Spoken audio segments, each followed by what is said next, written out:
올레 TV의 채널 888로 방송이 되고 있고요.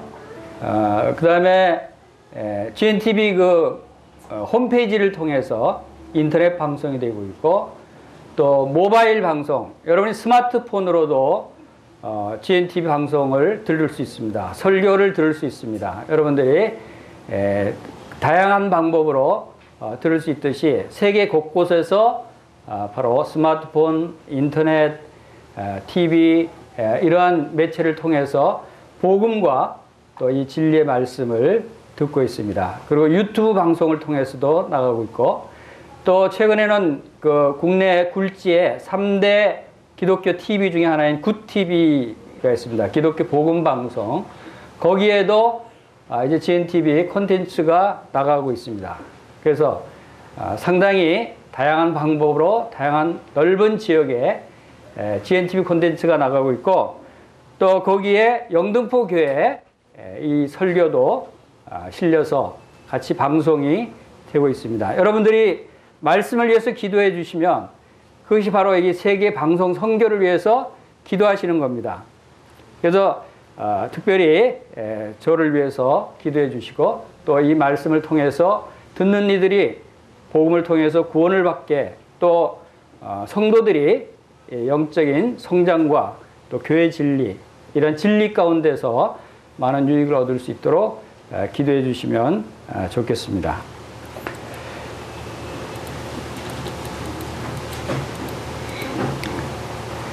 오늘 말씀의 주제는 사람이라는 주제로 말씀을 함께 상고해 보겠습니다. 그동안 지금 그 주제별 성경 연구를 통해서 하나님에 대해서 우리가 상고해 봤습니다. 하나님이 어떤 분이신가를 우리가 아는 것이 매우 중요합니다. 여러분 이제 하나님이 어떤 분이신지를 확실히 알겠죠? 그 다음에 우리가 그리스도에 대해서 상고해 봤습니다. 그리스도는 특별히 지난 시간에 크신 하나님 그리스도에 대해서 같이 상고해 봤습니다. 그리스도가 누구신가? 특별히 그분은 하나님이시다 하는 것을 우리가 살펴봤습니다. 그래서 세 번째 주제로는 그리고 오늘 사람이 어떤 존재인가 하는 것에 대해서 살펴볼 예정입니다.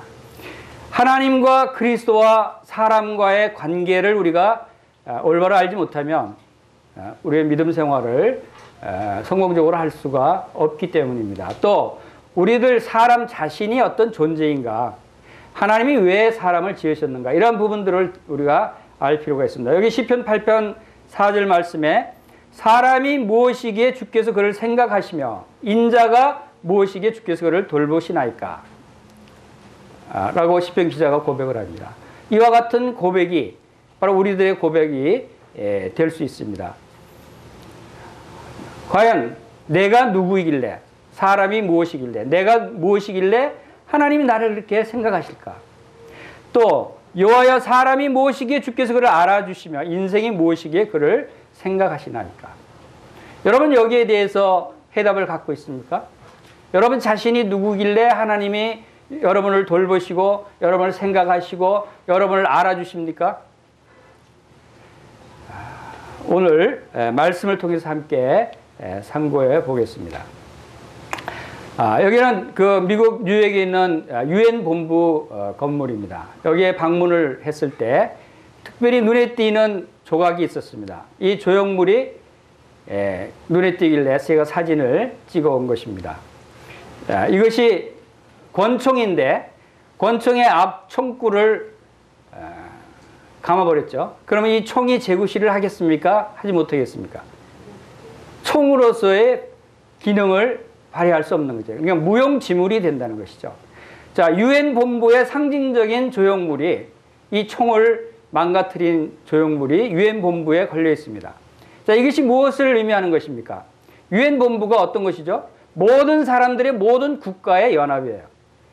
모든 국가, 모든 사람들이 연합한 연합체가 무엇을 추구하고 있느냐, 무엇이 사람들에게 문제인가를 상징적으로 우리에게 보여주고 있어요. 온 세상 사람들에게 가장 큰 문제가 뭐냐, 이것이 여기에 의미하고 있다고 제가 생각이 들었습니다. 그래서 이 사진을 오늘 보여드리는 것입니다. 문제가 뭐겠습니까? 서로 싸우고 죽이고 서로 헐뜯고 서로 빼앗고, 이것이 모든 사람들의 문제예요. 모든 국가의 문제예요. 이것이 무엇이 결여돼서 그럴까요? 사랑이 없어서 그렇습니다. 여기에 대한 해답은 바로 사랑입니다. 유엔 본부 사무총장이 가장 고민하고 있는 부분이 바로 이 부분이라고 생각이 됩니다. 우리들의 문제도 마찬가지예요. 모든 사람들의 문제일 뿐만 아니라 우리들의 문제도 서로 싸우고 헐뜯고 비난하고 하는 사랑이 없는 것이 가장 큰 해결해야 될 문제다. 이렇게 생각되지 않습니까? 지구, 태양을 공전하고 돌고 있습니다. 우리는 지금 이 지구 안에 살고 있죠. 우리는 어쩌면 다시 표현하면 지구라고 하는 거대한 우주선을 타고 지금 우주여행을 하고 있는 거예요. 무지무지하게 빠른 속도로 1년에 한 번씩 태양을 한 바퀴 돌면서, 얼마나 멋진 우주여행이에요. 지금 여러분 우주여행하고 있는 거예요. 그 지구에 지금 유엔 사무총장이 누구죠? 반기문. 참 자랑스럽게도 대한민국의 반기문 총장이 사무총장입니다.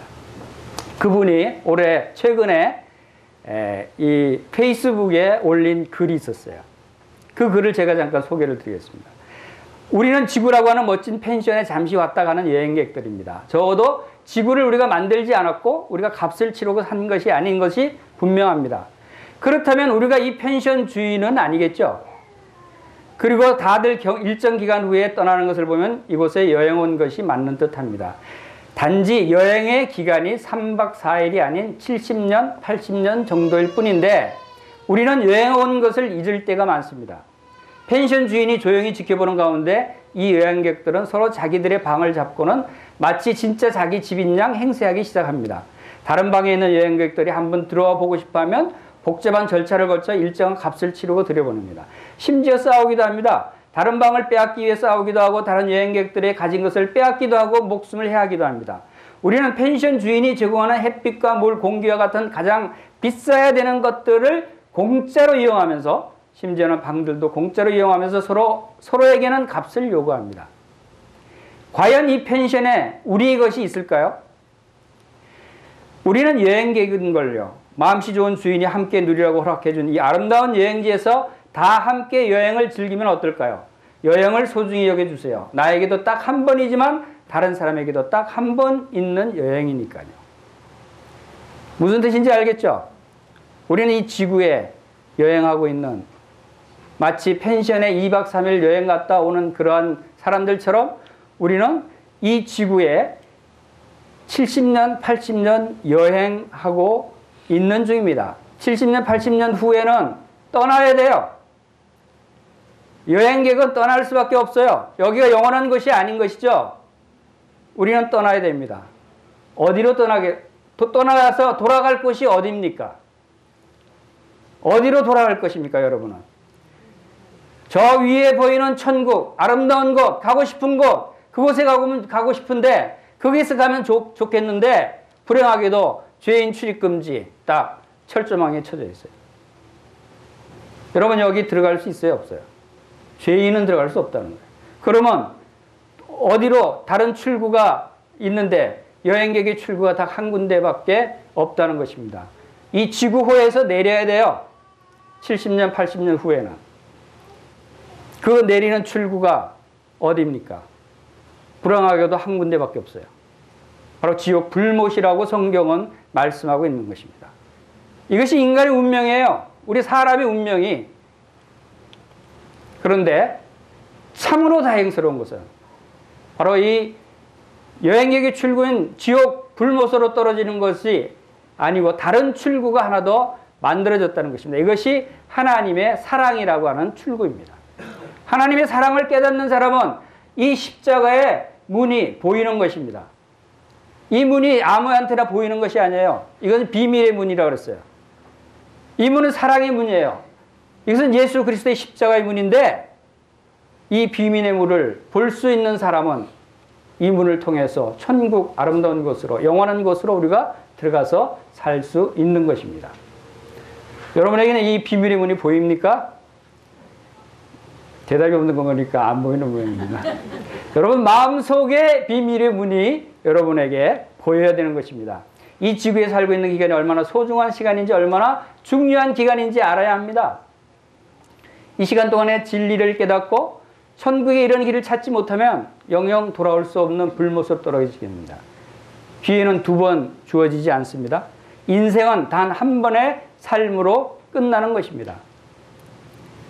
여러분 여행은 딱 한 번으로 끝난다는 것입니다. 지금 우리가 이 땅에 살고 있는 기간이 얼마나 중요한 기간인가를 여러분들이 깨달으셔야 되는 겁니다. 이 기간 동안 호성세월하고 이 십자가의 문, 비밀의 문을 발견하지 못하면 여러분 영원한 지옥으로 떨어진다고 하는 것입니다. 자, 우리는 어디서 왔고 사람은 어떤 존재인가? 사람들의 문제의 근원은 어디서부터 오는 것인가? 왜 총을 잡고 서로 싸우고 빼앗고 서로 헐뜯고 하는 일이 역사 일에 계속해서 반복되어야 하는가? 그러나 거기에 대한 해답은 바로 성경에 기록되어 있다는 것입니다. 내 형질이 이루어지기 전에 주의 눈이 보셨으면 나를 위하여 정한 날이 하루도 되기 전에 주의 책에 다 기록되었느니라. 우리가 여기서 해답은 바로 성경책에서 찾을 수 있는 것입니다. 저는 이 성경책을 들고 저기 반기문 사무총장한테 쫓아가고 싶어요. 반기문 사무총장이 이 중요한 직책을 맡고 있어요. 이 문제를 해결할 중책을 맡고 있습니다. 그런데 아까 글을 보니까 그 사무총장님도 해결책을 알고 있는 것 같아요. 표현은 안 했지만. 이 성경 말씀을 알고 있는 것 같아요. 자, 오늘 그래서 우리 사람이란 존재가 어떤 존재인가? 우리 사람의 문제가 뭔가?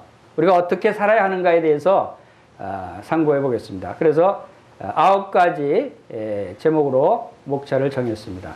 사람의 기원, 사람의 목적이 무엇이고, 사람의 현재 위치가 어떤 위치에 있는지, 사람은 어떻게 생겨 먹었는지, 사람의 구조가 어떻게 됐는지, 또 사람의 본성은 어떠한 본성을 가지고 있는지, 사람의 선택은 무엇이었는지, 또 사람의 타락이 무엇이 문제였는지, 사람의 책임은 무엇인지, 그리고 사람의 본분이 무엇인지. 자, 이 정도면 여러분 사람에 대해서 어느 정도 알 수 있겠죠. 여러분, 이 1시간 동안 다 설명을 드리고 나서 끝에 가서 시험 보겠습니다. 기억하시기 바랍니다. 자, 하나님께서 그 창세전에 계획하신 대로 우주 만물을 지으시고 이 지구를 지으시고 이제 사람을 지으셨어요. 이 사람의 기원, 사람의 기원은 창세전에 예정됐다라고 하는 사실을 우리가 말씀을 통해서 볼 수 있습니다. 에베소서 1장 4절 한번 같이 읽어보겠습니다. 시작. 곧 창세전에 그리스도 안에서 우리를 택하사 우리로 사랑 안에서 그 앞에 거룩하고 흠이 없게 하시려고 그 기쁘신 뜻대로 우리를 예정하사 예수 그리스도로 말미암아 자기의 아들들이 되게 하셨습니다. 우리를 예정하사 예수 그리스도를 통해서 하나님의 자녀들로 삼기 위한 것이 언제부터 계획되셨냐면 창세 전에, 이 우주 만물을 지으시기 이전에 이미 예정하시고 계획하시고 생각하셨다는 거예요. 그래서 여러분들의 기원은 여러분들이 태어날 날부터 여러분의 기원이 시작되는 것이 아니라 이미 영원 전 창세 전부터 하나님의 마음속에 여러분이 있었다는 거예요. 그래서 저는 사람의 기원은 천지 창조를 할 때부터 생각하는 것이 아니라 하나님의 마음속에 생각하셨던 그때부터 본다면 영원전부터 우리가 시작된 것이다. 하나님과 그리스도와 성령님과 함께 우리도 그 마음속에 있었어요. 이것은 또 무엇을 말해줍니까? 왜 하나님이 영원전부터 그 마음속에 우리를 품으셨어요? 그것이 바로 하나님의 사랑입니다. 사랑이기 때문에 우리를 마음속에 품으셨다고 하는 것입니다. 여러분, 건축가가 건물을 짓습니다. 이 건물을 지을 때 건축가는 먼저 무엇을 하죠? 이 짓기 전에 머리에 생각하죠. 구상하죠. 자기가 가장 좋은 그림을 그립니다. 그리고 설계를 합니다. 설계도가 완성되면 그때 그 설계도에 의해서 건물을 지어갑니다. 이 건물이 언제부터 있었습니까? 그것은 그 건축가의 머릿속에 생각이 시작될 때부터 이 건물이 시작되는 것입니다. 우리도 하나님께서 우리를 예정하신 창세 전부터 우리가 하나님의 마음속에 우리의 존재가 시작됐다라고 하는 사실을 우리가 여기서 볼 수가 있습니다. 두 번째로는 사람의 기원은 바로 하나님이 창조하셨다. 우리가 저절로 생겨난 것이 아니고 또 진화된 것이 아니고 하나님 우리를 지으셨다고 하는 사실을 우리가 잘 알고 있습니다. 그리고 중요한 것은 하나님이 지으시되 창세기 1장 26절 말씀대로 하나님이 이르시되 우리의 형상을 따라 우리의 모양대로 우리가 사람을 만들고 라고 하시면서 27절에서 하나님이 자기 형상 곧 하나님의 형상대로 사람을 창조하셨다고 말씀을 하십니다. 그리고 사람을 창조하시고 28절에서 생육하고 번성하여 땅에 충만하라 땅을 정복하라 그리고 바다의 물고기와 하늘의 새와 땅에 움직이는 모든 생물을 다스리라 라고 하는 놀라운 축복을 사람에게 주셨다는 거예요. 하나님이 창조하시고 하나님이 사람에게 기대하시고 계획하신 것은 처음부터 지옥에 보내기 위해서 만드신 것이 아니라는 것이죠. 우리에게 번성하고 생육하고 땅에 충만하도록 하나님께서 계획하셨다는 것입니다. 이것이 하나님의 은혜입니다. 그리고 사람의 목적에 대해서 보겠습니다. 사람을 왜 만드셨을까? 하나님이 여러분들을 왜 만드셨어요? 사람이 지음받은 그 목적은 바로 하나님의 사랑의 대상으로 만드셨다는 거예요. 하나님은 사랑이심이라 라고 얘기하는 것은 하나님의 모든 말씀, 하나님의 모든 행하신 일들을 통해서 그 안에는 하나님의 사랑이 나타나 있다는 뜻입니다. 하나님의 심중, 하나님의 말씀, 하나님 모든 행하신 일에는 사랑을 빼면은 그것은 아무것도 아니에요. 그렇기 때문에 인간을 만드신 목적도 바로 우리를 사랑의 대상으로 삼기 위해서 만드셨다라고 하는 이 사실이 매우 중요합니다. 그렇기 때문에 창세 전부터 우리를 계획하시고 마음에 품으셨다는 거예요. 사랑하는 사람을 이미 창세 전부터 마음에 여러분들을 품고 계셨다는 거예요.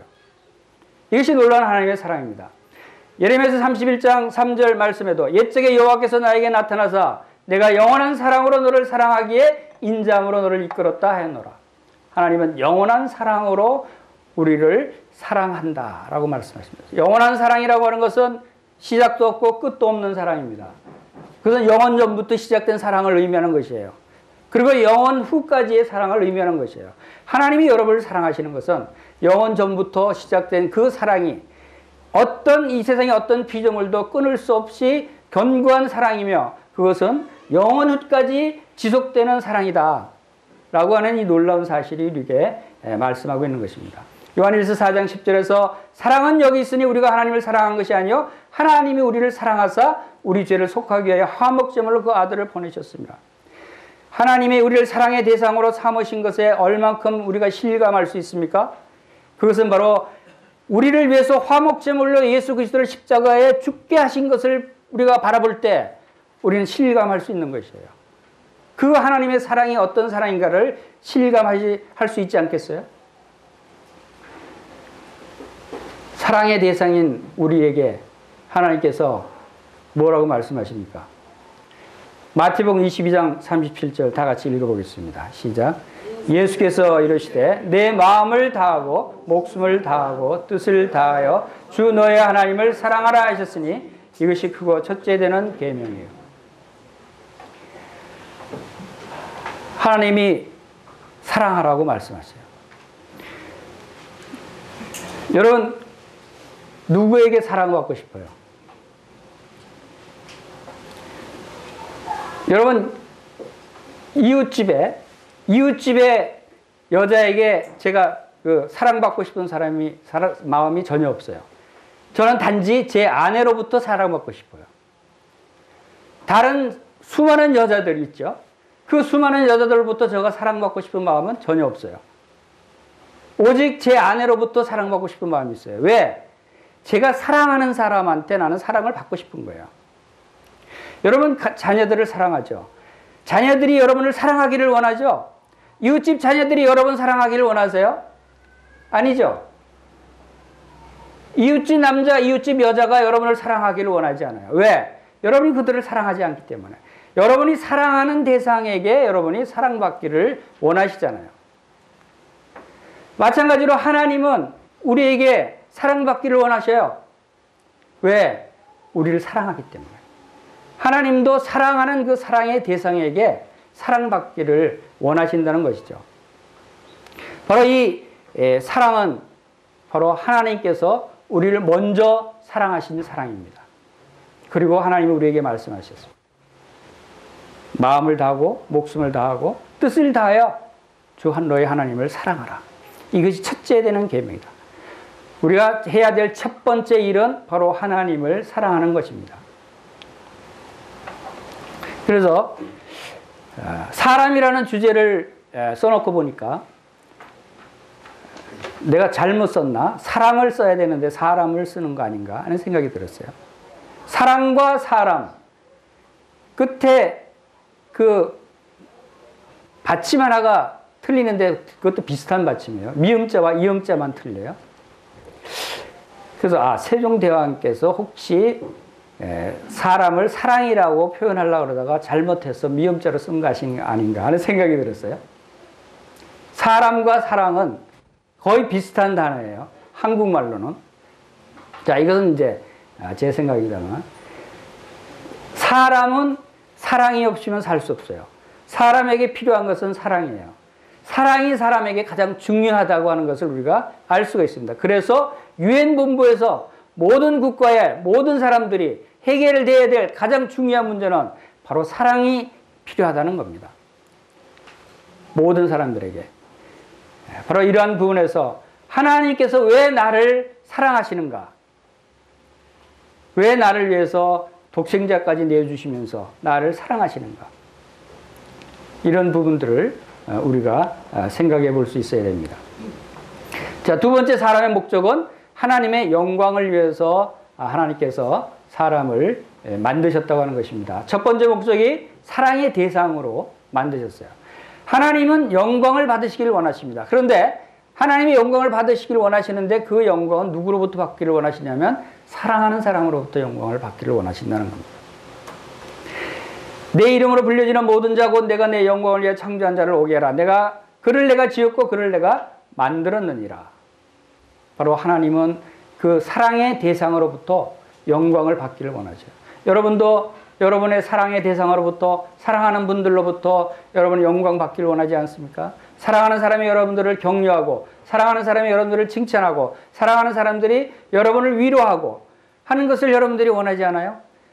모르는 사람들로부터 아무리 위로를 받고 격려를 받고 그래도 별로 마음에 감동이 없어요. 여러분이 사랑하는 가족, 사랑하는 친구, 사랑하는 형제, 자매들로부터 여러분들이 바로 격려를 받고 위로를 받는 것이 여러분이 위로가 되는 것입니다. 저도 성도 여러분들께 사랑받고 싶어요. 여러분들이 저를 많이 사랑해 줬으면 좋겠어요. 왜? 제가 여러분들을 사랑하니까. 저는 제가 사랑하는 분들로부터 사랑을 받고 싶은 거예요. 저를 위해서 기도해 주시고 저를 위해서 많은 사랑을 베풀어 주시길 바랍니다. 그것이 하나님의 마음도 하나님도 나를 사랑하시기 때문에 내가 하나님을 사랑하기를 원하시는구나 하는 것을 생각하게 된 것입니다. 사람의 이 중요한 목적을 상실한 인간들이 있다는 것입니다. 그것은 로마서 1장 21절 말씀대로 하나님을 알되 하나님을 영화롭게도 아니하고 감사하지도 아니하고 오히려 그 생각이 허망해지고 미련한 마음이 어두워졌나니 스스로 지혜 있다 하나 어리석게 되어 썩어지지 아니하는 하나님의 영광을 썩어질 사람과 새와 짐승과 기어다니는 동물 모양의 우상으로 바꾸었느니라. 하나님께 영광을 돌려야 될 하나님의 사랑의 대상이 하나님께 영광을 돌리지 않고 오히려 썩어질 그러한 짐승들, 새와 기어다니는 벌레들 이런 물질들에게 오히려 경배를 드리고 그들을 섬긴다면 하나님이 얼마나 가슴이 아파하겠어요.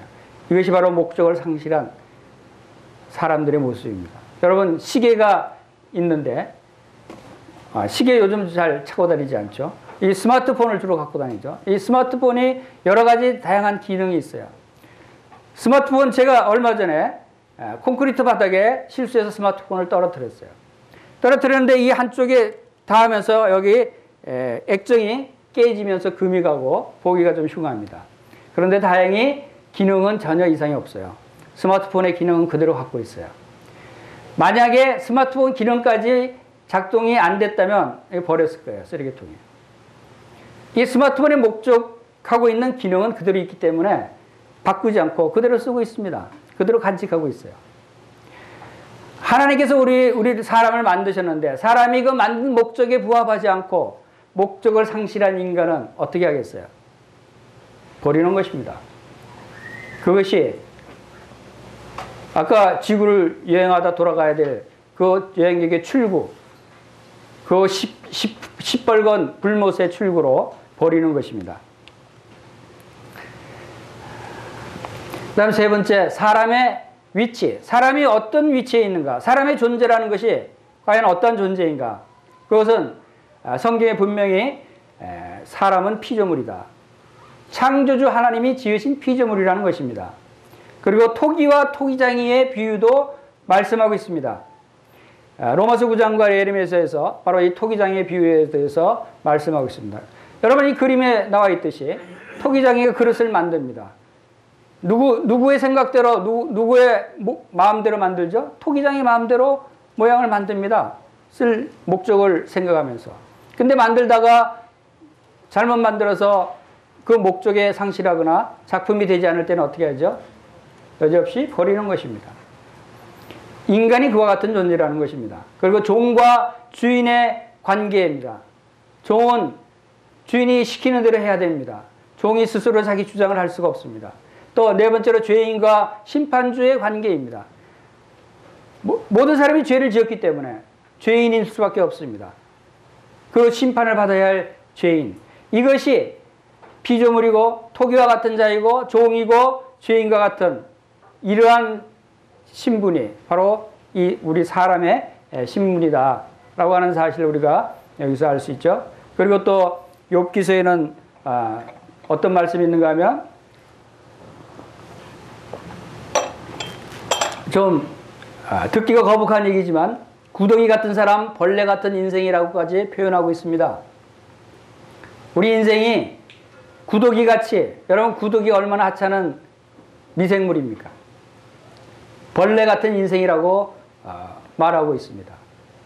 그만큼 우리 인생이 하나님의 목적에 벗어난 삶을 살 때 이와 같은 처지가 된다고 하는 사실을 우리가 기억해야 됩니다. 그리고 이사야서 2장 22절에 보세요. 너희는 인생을 의지하지 말라. 그의 호흡은 코에 있나니 셈할 가치가 어디 있느냐?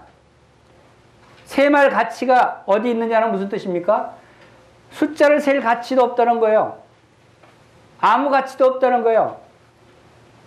우리 인생은 헛되고 헛되니 헛되고 헛되도다. 모든 것이 헛되다고 전도서에서 말하고 있는 것입니다. 이것이 목적을 상실한 인생의 모습이에요. 그 다음에 네 번째. 자, 사람의 구조가 어떻게 생겨먹었을까요? 여러분은 어떻게 생겼을까요? 우리가 이 사람이 어떻게 구조적으로 어떻게 되어 있다는 사실을 명확히 알 필요가 있어요.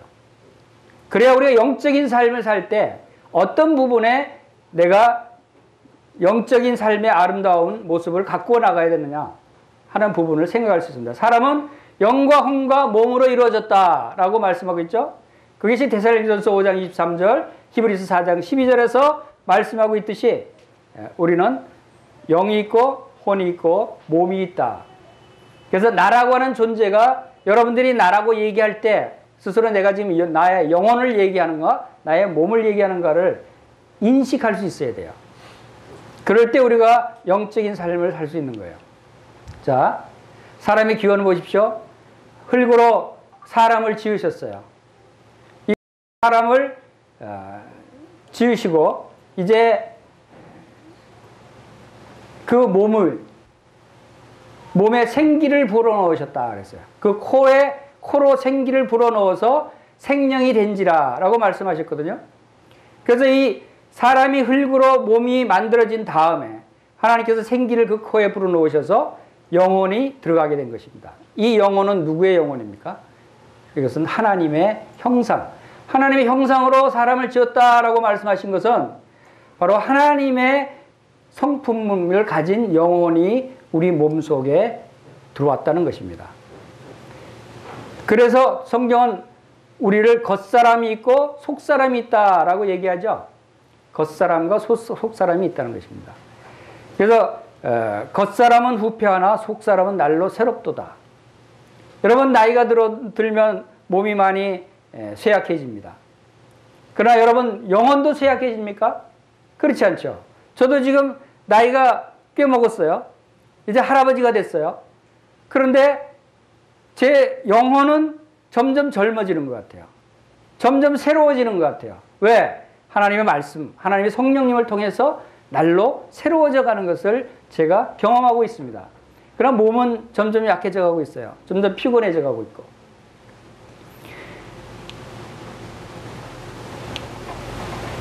자, 이 몸은 몸과 영혼으로 구분되어 있는데 우리가 이 부분을 잘 인식하고 있을 필요가 있는 것이 몸은 주위에 있는 것을 감지하는 기관들입니다. 세상을 의식하는 감각기관이죠.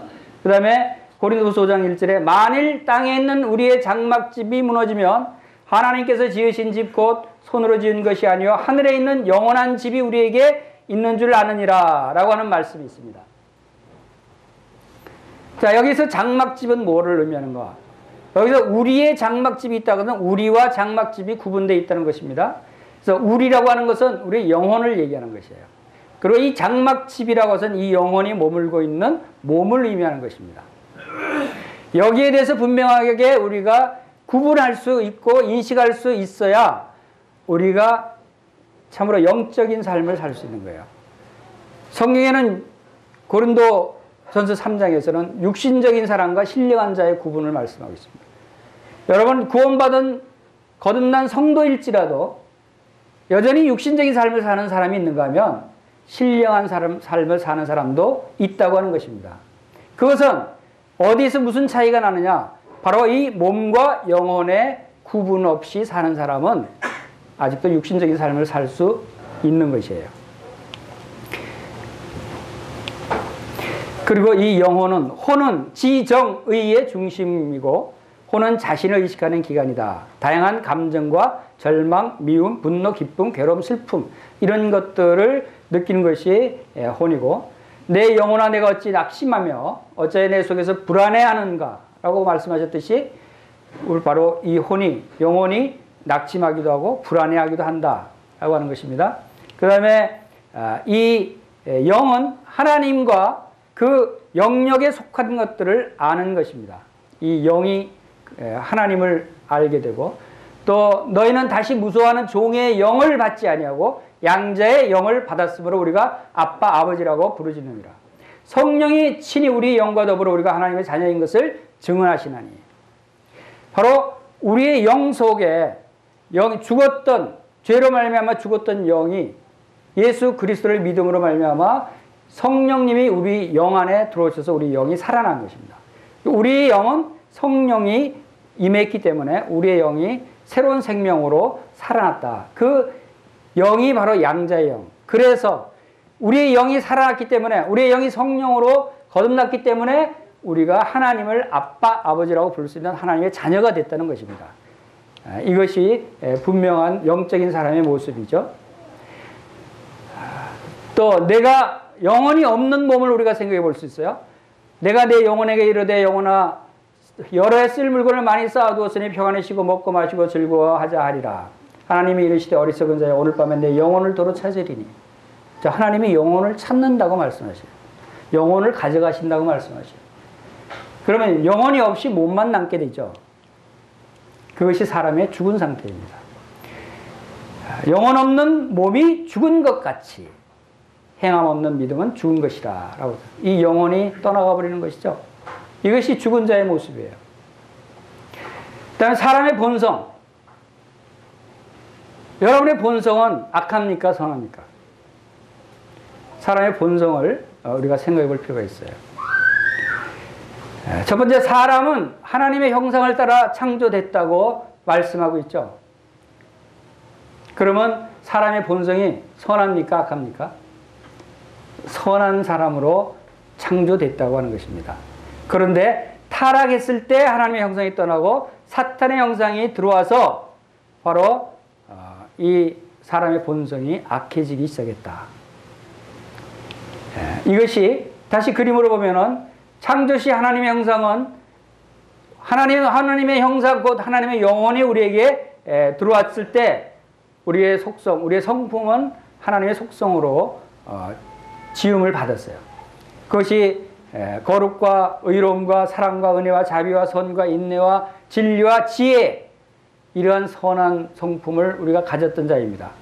그런데 이제 그 선한 성품을 가졌기 때문에 하나님과의 교통이 이루어지게 되는 것입니다. 하나님과 교제할 수 있는 것입니다. 이 영이 하나님과 교제하는 일을 하는 것이죠. 그러나 타락했을 때 하나님의 영이 떠나고 사탄의 형상이 들어오는 것입니다.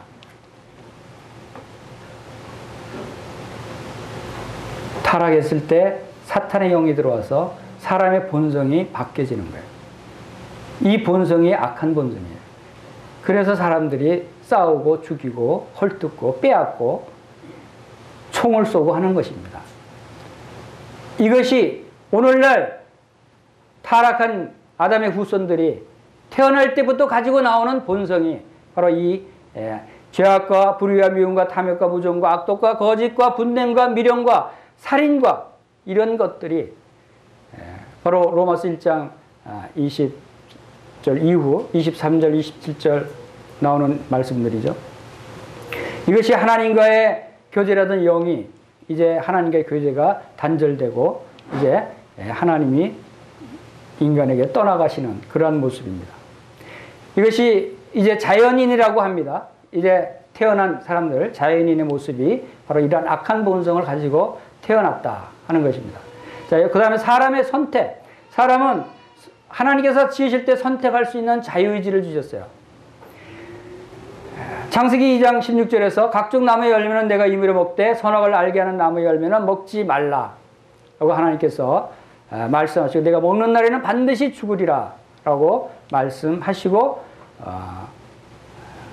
또 신명기 30장 19절에서는 내가 오늘 하늘과 땅을 불러 너희에게 증거를 삼노라. 내가 생명과 사망과 복과 저주를 내 앞에 두었은즉 너와 내 자손이 살기 위하여 생명을 택하고. 우리에게 놓여 있는 것이 바로 생명과 사망, 복과 저주, 선악과와 생명나무의 실과, 이런 것들이 사람들 앞에 놓여 있었어요. 그것을 선택할 수 있게 하나님께 선택의 자유를 주셨어요. 자유의지를 주신 것이죠. 여러분은 무엇을 선택하겠어요? 여러분은 지금 당연히 생명과 복을 선택하겠죠. 당연히 생명나무의 실과를 선택하겠죠. 왜 그런지 아세요? 이미 여러분 속에는 하나님의 생명이 들어와 있기 때문에. 그러나 태어날 때부터 가지고 난 악한 본성은 그러한 것을 선택하지 않아요. 우리 최초에 그 하와가 잘못된 선택을 하게 된 동기를 보면 하나님의 말씀에는 내가 먹는 날에는 반드시 죽으리라 라고 하셨는데 불구하고 잘못된 말씀의 지식을 가지고 있었어요. 만지지도 말라 너희가 죽을까 하노라 하셨느니라. 이것은 하와가 말씀에 대한 지식이 잘못된 것이죠. 그 다음에 이 사탄이 그것을 알고 유혹합니다. 너희가 결코 죽지 않겠다. 하나님과 같이 대해 선악을 알 줄 하나님이 아심이라.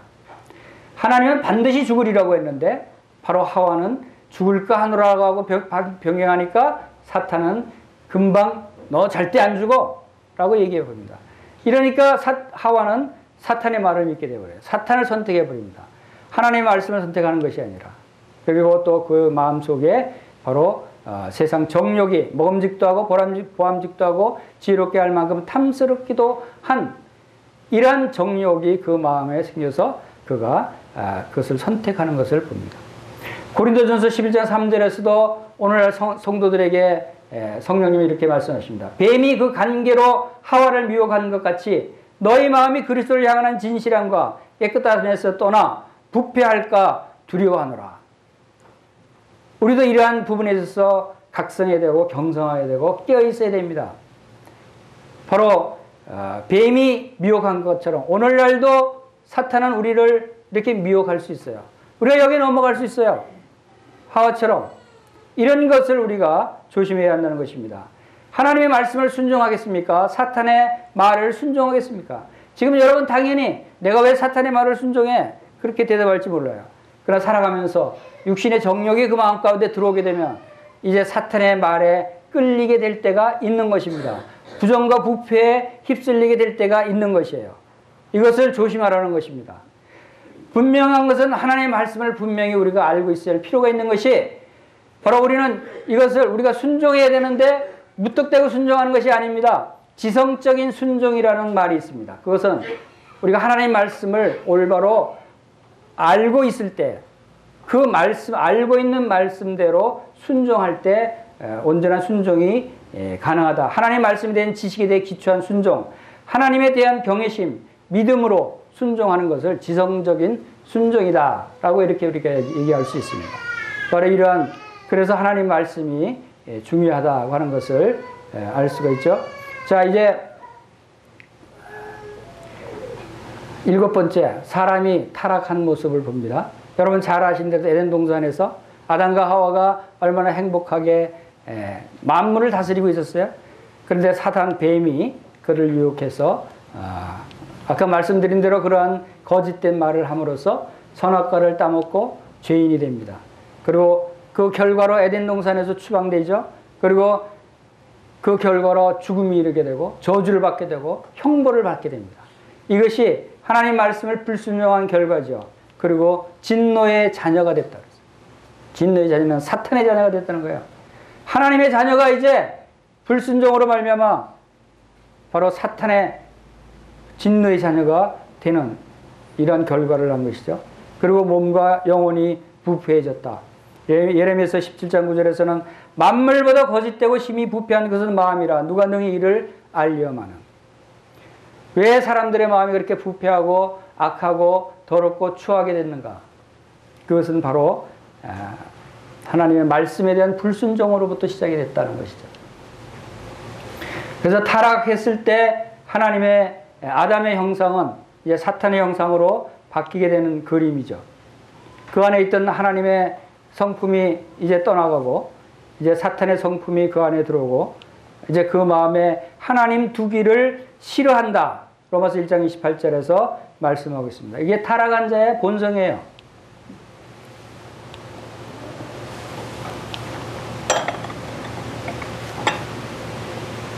그래서 이제 사람의 운명은 한번 죽는 것은 사람에게 정해진 것이요. 그 후에는 심판이 있게 되는 이것이 사람의 운명입니다. 범죄함으로 심판을 받아서 영원한 형벌을 받게 되는 것입니다. 왜 이러한 심판을 받습니까? 사람은 세 가지 책임을 져야 되기 때문에 그래요. 사람에게 책임이 져야 될 것 세 가지가 있습니다. 그것은 선택권에 대한 책임을 져야 되는 것입니다. 그것은 불순종에 대한 책임입니다. 하나님을 택하지 않고 사단의 말을 택한 그 불순종에 대한 책임의 결과는 바로 심판이라고 하는 것이죠. 두 번째, 인식에 대한 책임을 져야 됩니다.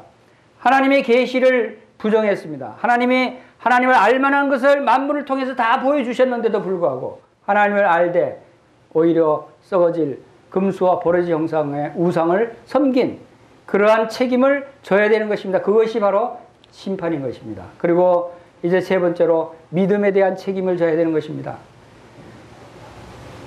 하나님이 세상을 이처럼 사랑하사 독생자를 주셨으니 이는 그를 믿는 자마다 멸망치 않고 영생을 얻게 하려 하심이라. 주 예수를 믿으라. 그러면 너와 내 집이 구원을 얻으리라. 예수 그리스도를 믿으라고 수없이 말씀을 하셨는데도 불구하고 그것을 믿지 않은 책임을 져야 되는 겁니다. 그 말씀을 들었는데도 불구하고 그 말씀을 믿지 않은 책임을 져야 된다고 하는 것입니다. 그것이 바로 심판인 것입니다. 요한복음 3장 36절에 아들을 믿는 자에게는 영생이 있고 아들을 순종하지 않은 자에게는 영생을 보지 못하고 도리어 하나님의 진노가 그 위에 머물러 있느라. 이것이 인간이 책임져야 할 세 가지 책임입니다. 그 결과는 바로 하나님의 진노의 불못입니다. 복음은 바로 여기서부터 우리가 깨닫게 되는 것입니다. 이러한 책임을 질 우리에게, 우리를 사랑하시는 하나님께서는 우리를 사랑하시기 때문에 이 책임을 대신 짊어지려고 이 땅에 오셨어요. 이 책임을 대신 짊어지고 십자가에 달리셨어요. 여러분이 당해야 할 책임을 하나님이 책임을 지신 거예요. 내가 책임지겠다. 왜? 내가 널 사랑하니까. 이것이 하나님의 사랑이에요. 우리의 죄에 대한 심판을 대신 받고 바로 그 심판을 받은 예수 그리스도를 믿으면 이제 죄의 형벌로부터 건짐을 받아서 영원한 생명을 얻게 되는 이 놀라운 은혜의 복음을 우리에게 주신 것입니다. 이것이 하나님의 사랑이고 이것이 하나님의 은혜인 것입니다. 자, 이러한 것에 대해서 우리가 생각하겠습니다. 마지막으로 사람의 본분에 대해서 한번 생각해 보기를 원합니다. 자, 우리는 이제 어떤 삶을 살아야 하는 것이죠. 본분은 뭡니까? 마땅히 해야 될 그러한 일을 얘기하는 것이죠. 자, 본분을 두 가지로 나눠봤어요. 첫 번째, 자연인의 본분이 있고, 두 번째, 구원받은 자의 본분이 있다고 생각이 됩니다. 왜냐하면 아직도 예수님을 믿지 않는 자연인이라고 할 수 있는 그 사람은 무엇을 해야 될까요? 그것은 당연히 바로 우리의 크신 하나님 구주 예수 그리스도를 믿고 구원을 받는 것이에요. 이 세상 모든 사람들이 당연히 마땅히 해야 될 가장 중요한 첫 번째 일은 예수 그리스도를 믿고 구원받는 것이에요. 그것이 사람의 본분이에요. 그렇지 않으면 그가 이제 이 지구를 떠날 때 영원한 형벌로 떨어지게 된다는 것입니다. 그 다음에 구원받은 성도 여러분, 여러분들의 본분은 무엇입니까? 여러분 이제 예수 그리스도를 믿고 구원받았어요. 이제 여러분이 지구를 떠날 때 그 지옥 불못으로 떨어지는 그 출구 말고 이제 천국에 가는 그 길을 여러분들이 발견했어요. 찾았어요. 천국에 들여보냈던 약속을 여러분들이 받았어요. 그러면 이제 여러분들이 어떤 본분을 가지고 어떤 삶을 살아야 할 것입니까? 디도서 3장 5절에서 이렇게 말씀하십니다. 우리를 구원하시되 우리가 행한 바 의로운 행위로 말미암지 아니하고 오직 그의 긍휼하심을 따라 중생의 시즌과 성령의 새롭게 하심을 하셨나니 우리 구주 예수 그리스도로 말미암아 우리에게 성령을 풍성히 부어주사. 자, 우리를 구원하신 다음에 우리에게 무엇을 주셨다고요? 성령님을 주셨다는 거예요. 우리를 거듭나게 하사 성령을 주셨는데 풍성히 부어주셨다. 바로 우리 영이 성령으로 풍성히 채워졌다라고 하는 사실을 우리가 알 수 있죠. 자, 우리가 본분을 찾을 때 먼저 깨달아야 할 것이 바로 우리에게 성령이 계신다는 사실입니다. 성령이 내 안에 있다면 내가 어떤 일을 할 수 있는가? 자, 먼저 중생한 사람의 형상은 바로 잃어버렸던 그 본성, 하나님의 형상으로 처음 지음을 받았던 그 본성을 회복했다는 것입니다. 자연인이 영의 사람으로 바로 이제 회복이 됐다는 것입니다. 근데 문제가 있어요. 아직도 몸에 있는 이 붉은 글씨들이 남아있죠. 이 육신의 본성들이 아직도 완전히 떠나가지 않았다는 거예요. 우리가 육에 살고 있기 때문에. 자, 이것이 우리의 영적인 삶을 방해하는 가장 골치 아픈 것들이에요. 이것을 우리가 잘 다스릴 수 있어야 우리가 성공적인 신령한 자의 삶을 살 수 있다고 생각이 됩니다. 자, 잃어버렸던 하나님과의 교통이 회복됐습니다. 왜? 그것은 우리 안에 성령이 들어오셨기 때문에. 그리고 우리 영혼에는 바로 하나님의 성품이 우리 안에 들어오게 된 것입니다. 그래서 우리의 거듭난 구원받은 성도들의 본성은 바뀌어진 것이죠. 무엇으로 바뀌었습니까? 악한 본성에서 하나님의 선한 본성으로 바뀐 것입니다. 그 선한 본성의 내용들은 사랑과 은혜와 자비와 선과 진리와 인내와 지혜와 거룩과 의로움, 이러한 본성으로 바뀐 것입니다. 다시 태어난 것입니다. 그래서 하나님과의 교통이 이제 시작이 되는 것입니다. 그래서 신령한 자, 이제 구원받은 거듭난 그리스도인들은 이제 신령한 자가 된 것이에요. 그것은 신령한 자의 의미는 바로 하나님이 영이십니다. 영이신 하나님과 교제하고 영이신 하나님과 교통하기 위해서는 영적으로 살아있어야 되는 것입니다. 영의 사람이 되어야 된다는 것이죠. 그리고 하나님은 사랑이시다라고 말씀하셨어요. 이 사랑이신 하나님은 영적으로 그 사랑을 우리가 받고 드리고 주고 할 수 있는 것입니다. 여러분이 하나님을 사랑하고 싶으면 여러분이 영적인 사람이 되어야 되는 것입니다. 여러분이 육신적으로 하나님을 절대 사랑할 수 없어요. 육신적인 사람이 어떻게 하나님을 사랑하고 이웃을 사랑할 수 있어요? 그것은 불가능한 것입니다. 영을 따르는 자는 영의 일을 생각한다고 말씀하시고 영의 생각은 생명과 평안이라고 말씀하고 있습니다. 소망이 우리를 부끄럽게 하지 아니하면 우리에게 주신 성령으로 말미암아 하나님의 사랑이 우리에게 부은 바 됨이니, 성령으로 우리에게 부음받은 것은 바로 하나님의 사랑이라고 말씀하고 있죠. 그리고 영을 따라 행하는 자는 율법의 요구가 이루어진다고 로마서 8장 4절에 말씀하고 있습니다.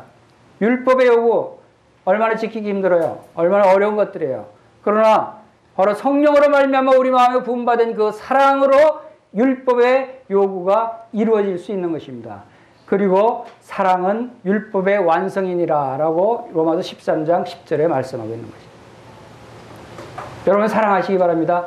영으로 사랑하시기 바랍니다. 하나님이 부어주신 그 사랑으로 사랑해야 하는 것입니다. 성령을 따라 행하면 육체의 욕심을 이루지 않게 됩니다. 여러분 사랑할 때 성령을 따라 행하는 사랑을 하시길 바랍니다. 그럴 때 육체의 욕심을 이루지 않습니다. 우리가 온전한 사랑을 할 수 없는 이유는 바로 육체의 욕심이 있기 때문에 사랑은 온전히 자기 자신을 비워야, 그리고 나를 생각하기보다는 남의 유익을 먼저 생각해야 사랑할 수 있는 것입니다. 그것은 바로 성령을 따라 행하지 않으면 할 수가 없는 것이죠.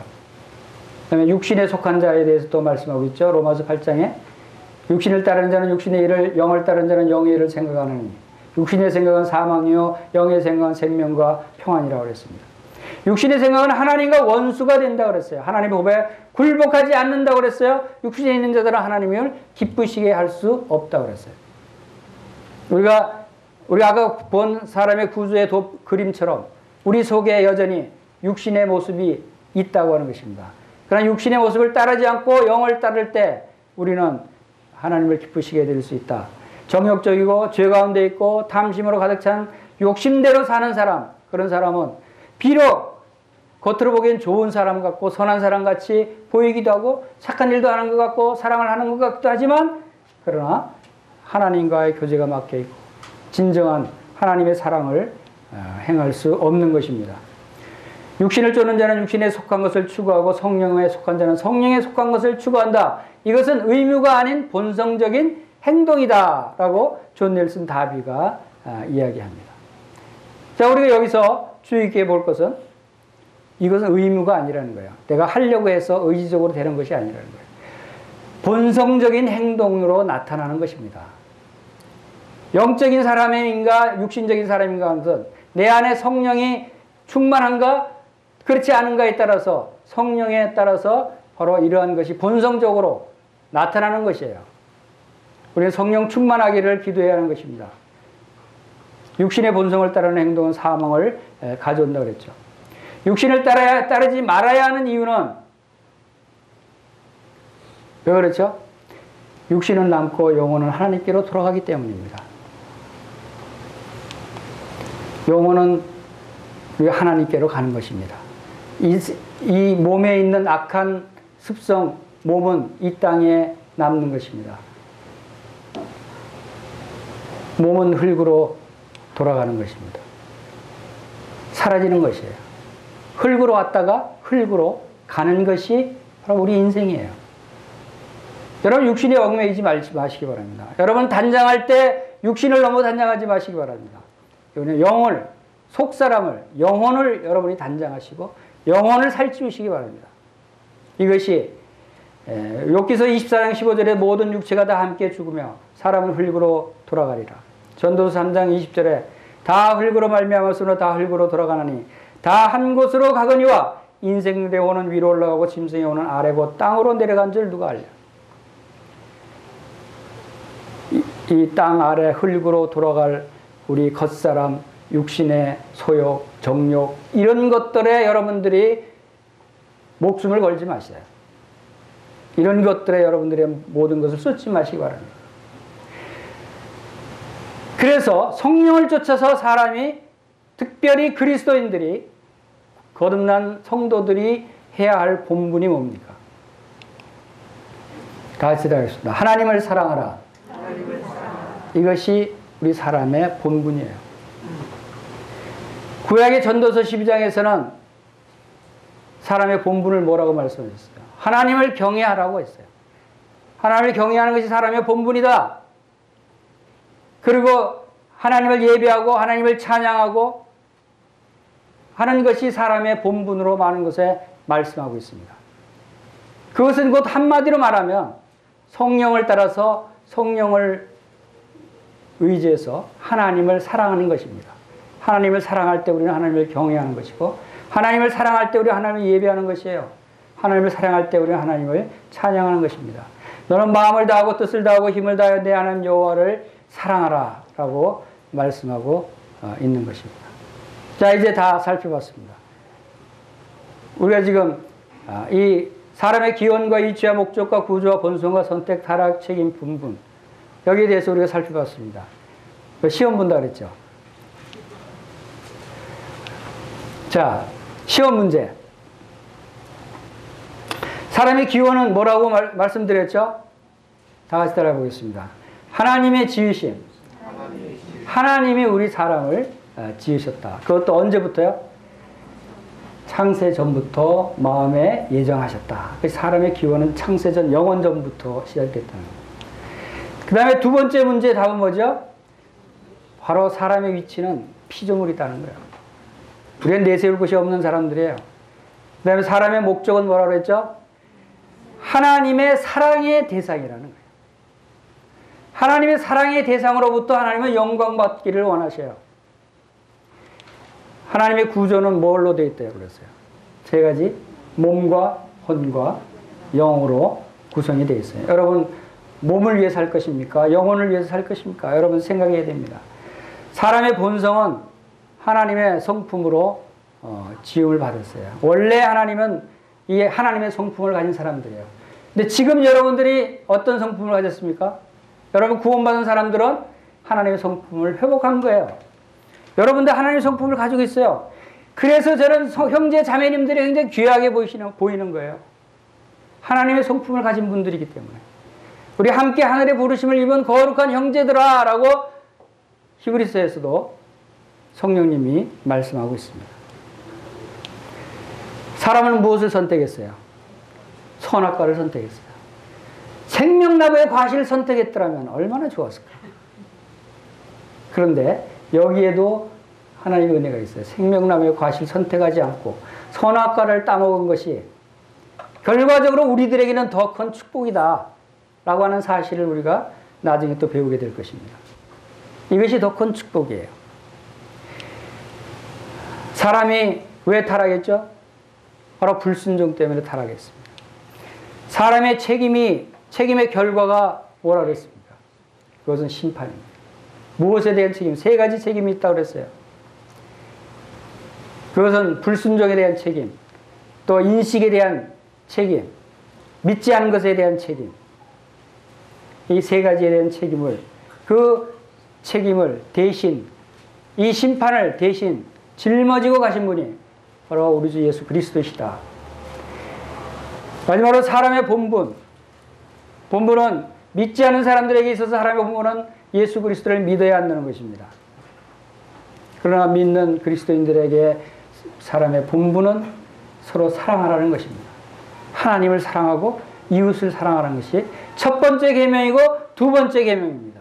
첫째와 둘째 가장 중요하다는 뜻이죠.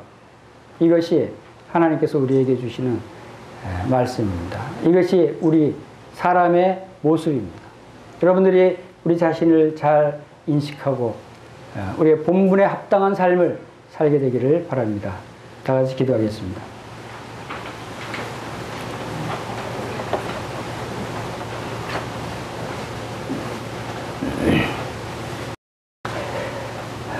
은혜로우시고 사랑이 많으신 아버지 하나님, 참 피조물이며 토기장이가 만든 토기와 같은 짐을 받은 대로 있을 수밖에 없는, 또 벌레만도 못한 구더기 같은 아무것도 쓸모없는 그런 하찮은 우리 인생들을 하나님께서 이토록 사랑하시고, 우리를 사랑하시되 이미 영원 전부터 우리를 그 마음의 사랑의 대상으로 품으시고 우리를 사랑의 대상으로 지으셔서 우리 속에 하나님의 영이 들어오시고 우리와 함께 영원토록 교제하기를 원하셨던 하나님의 그 놀라우신 은혜와 사랑을 이 시간 기억할 때 참으로 감사를 드립니다. 그러나 이제 아담과 하와의 불순종으로 말미암아 하나님을 떠나 진노의 자녀가 되었던 우리들에게 우리를 사랑하시는 그 놀라우신 사랑으로 우리 주 예수 그리스도의 십자가의 보혈을 통해서 저희들을 다시 구원해 주시고 하나님의 성품으로 회복시켜 주시고 하나님의 자녀로 회복시켜 주시고 이제 영원토록 하나님과 함께 살며 교제하며 하나님을 사랑할 수 있는 이 놀라운 신분으로 변화시켜 주신 것을 생각할 때 참으로 감사를 드립니다. 저희들이 마땅히 저희들의 본분을 다할 수 있는 차로 성령님께서 인도해 주시기를 원합니다. 하나님을 사랑하며 이웃을 사랑하는 하나님께서 저희들에게 맡기신 본분을 다할 수 있도록 성령님께서 도우시고 함께해 주시기를 간절히 원합니다. 이 시간 함께 하신 것을 감사를 드리며 우리 구주 예수님의 귀하신 이름으로 감사하며 기도하옵나이다.